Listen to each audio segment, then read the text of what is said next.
Hindi nagpaawat ang Cherry Tigo Stars na sina Jaja at Mylene sa ikatlong sunod na panalo ng Pilipinas sa tune-up games sa Brazil.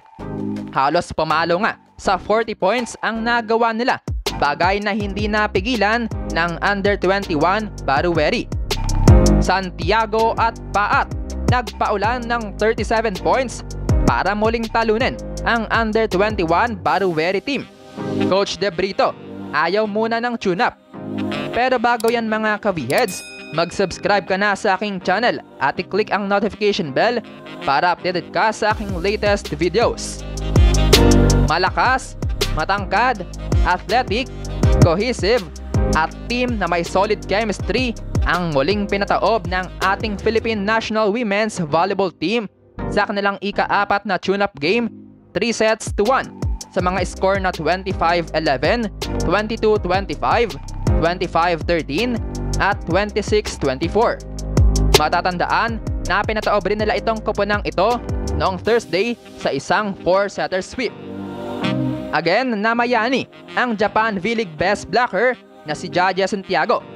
Patuloy nga siyang nagpo-produce para sa koponan simula noong unang tune-up game.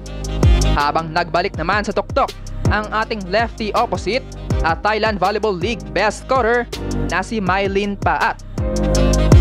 Humarurot nga ang Cherry Tigo opposite na si Mama P ng 19 points, ang top scorer ng match at siya nga rin ang highest scorer noong unang tune-up game kontra Song Cayetano.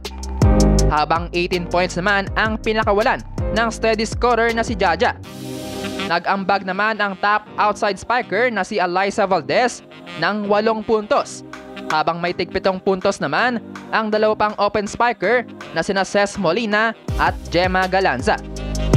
Ayon naman sa mga report, magaganda rin ang ipinakitang performance ng ibang players tulad ng dalawang setters na sina Negrito at Tolenada na nag-orkestra ng magandang ball distribution. Ayon naman kay National Team Consultant Jorge De Brito, wala munang tune-up game na magaganap sa mga susunod na araw matapos ang 3 sunod-sunod na friendly match ng team noong last 3 days. Dahil mag-focus nga daw muna ang koponan sa pag-polish ng mga dapat ayusin sa kanilang performance. Pero natawa naman ang Brazilian coach sa pinapakitang galaw ng ating team.